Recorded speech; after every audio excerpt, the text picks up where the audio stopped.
La situation de ce matin est telle qu'il y a une accalmie. Il y a une accalmie, j'étais en contact avec la base, il y a vraiment une accalmie. Néanmoins, cette accalmie est relative. Pourquoi je l'appelle relative? Parce que de la même façon que Guidon est venu attaquer Bouira et les chasser de là, n'est-ce pas?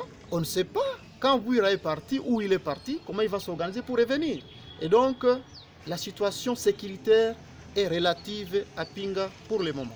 Nous allons dire que principalement, il y a 4 à 5 groupements qui sont affectés. Nous allons parler du groupement Luberique, parce que ce soit Bouira, que ce soit Guidon, ils sont tous du groupement Luberique. Ça signifie qu'il y a risque qu'il y ait scission dans ces groupements parce qu'il y a des combattants qui sont en train de s'affronter. Il y a le groupement Ihana qui est affecté parce que ils ont beaucoup de camps, ils ont beaucoup de bases arrière d'Ihana. Il y a le groupement Kisimba qui est affecté parce qu'ils ont aussi beaucoup de bases arrière dedans. Mais il y a le groupement Bukucha, non, le groupement Usala qui est aussi affecté. Si nous parlons de Bukucha, Usala est un triangle sur un peu Kisimba, sur un peu Ihana et sur un peu Usala. Donc Bukucha, c'est là qu'il y a eu les affrontements. Lorsque Bouira est allé attaquer Guidon, et il y a eu aussi des décès énormes. Mais nous n'allons pas aussi laisser les groupements, je ne sais pas si c'est Bachali, juste c'est Bushimon là-bas. C'est un groupement de Massissi qui est aussi affecté, d'autant plus qu'il y a aussi certains jeunes de Massissi qui sont dans le mouvement MDC. Et je ne dois pas vous cacher que le mouvement était déjà devenu avec une ampleur maintenant régionale parce que ça incluait, n'est-ce pas, plusieurs communautés de la région. Donc, par rapport au déplacement, il y en a nombreux. Il y a eu une grande population qui s'est dirigée vers Mutongo. Vous savez, Walikale, c'est vraiment la forêt. Donc, quand on quitte Pingala, il y a les gens qui se sont dirigés dans leur... on parle des campagnes, donc ils sont déjà les campagnes pour aller s'isoler là-bas. Il y a d'autres qui ont pris la ligne Mpeti. Il y a d'autres aujourd'hui nombreux qui sont ici à Goma. Il y a d'autres qui ont pris la direction Mutongo. Il y a d'autres qui ont pris la direction Bushimon parce qu'actuellement, il n'y a pas de combat là-bas. Direction Bushimon pour chercher comment se cacher dans les collines de Massissi là-bas. Le gouvernement congolais a choisi de sous-traiter la sécurité de cette partie de la République par des groupes armés.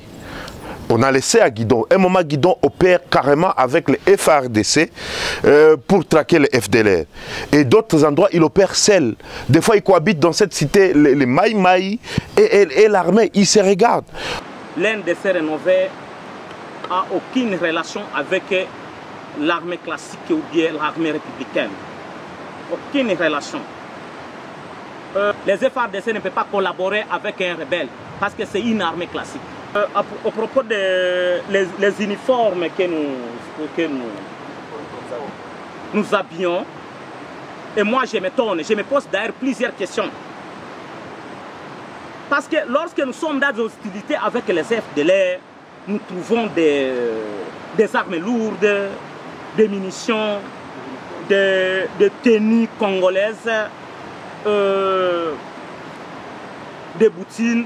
Nous nous posons beaucoup de questions et nous aussi. Maintenant, les uniformes à qui nous portons ici, nous avions récupéré ça auprès des FDLR. Aujourd'hui, Guidon a quitté Pinga le soir. Il a laissé la cité au FARDC. Mais sans se battre, il a juste lui demandé de quitter. Il est parti, il est à quelques 7 km sans se battre. Demain, il va revenir. Quand Bouira aussi va venir, et puis ils vont encore se tirer d'ici. Malheureusement, c'est la population civile qui en pâtit. Si seulement on avait un gouvernement responsable. Quand les violences de Pinga ont commencé, moi, je n'ai pas agi comme un acteur de l'opposition. J'ai agi comme un politicien congolais. Je suis parti voir les autorités ici. Je les ai dit, qu'est-ce qu'il faut faire exactement? À ce moment-là, j'ai demandé à ce qu'ils fassent une commission mixte des acteurs politiques de ces coins-là, qui sont à Goma, d'aller directement faire la médiation entre les deux groupes qui étaient en train de se battre. Ils ne nous ont pas écoutés. Ils nous ont dit non, ils ont la maîtrise de la chose, ils contrôlent la situation. Et hier matin, vous avez vu, 25 morts. 25 personnes, 25 Congolais qui auraient pu vivre si et seulement si on avait des dirigeants qui nous auraient écoutés. Et aujourd'hui, le matin, on dit l'armée est là. Mais quand l'armée va quitter là-bas, on ne saura pas. L'armée va décider un moment de quitter, d'appeler Guido, venez occuper ta zone, nous on est partis. Et ça pose quand même des problèmes. Là, nous savons que les lois, la constitution de ces pays ne donne qu'au seul FARDC la mission de protéger la population civile et c'est bien, y compris la police bien sûr.